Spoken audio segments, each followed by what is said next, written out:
Baju ketemu gaji. Uang dari mana? Pajak ketemu bayar pajak.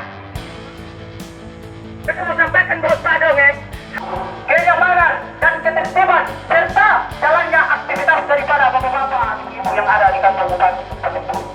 Tapi belum bapak-bapak apa yang menjadi keresahan masyarakat?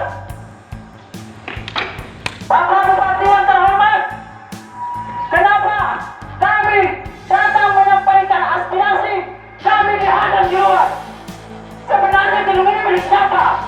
Bapak-bapak digaji dari rakyat. Perlu bapak-bapak ketahui, gaji bapak-bapak itu hasil uang pajak dari rakyat.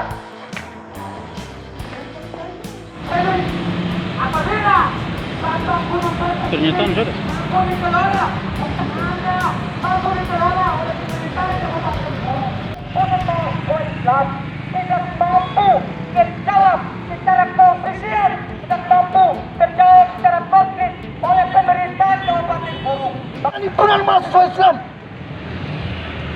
apalagi di musim pandemi COVID-19, maka himpunan mahasiswa Islam melihat bahwa solusi paling vital adalah Gunung Batak harus dibuka dan biarlah rakyat bekerja secara bebas untuk menghidupkan anak-anak mereka.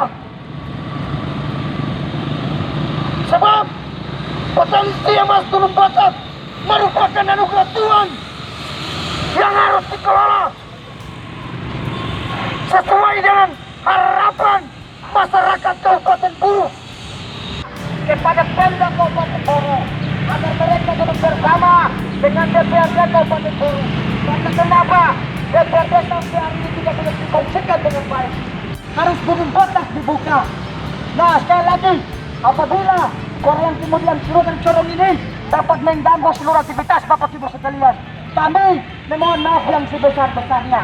Tetapi perlu uang yang harus mampu dirasakan untuk pembangunan secara berkualitas.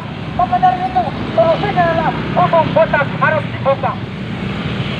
Terima kasih sudah nonton. Jangan lupa like, subscribe, dan share ya.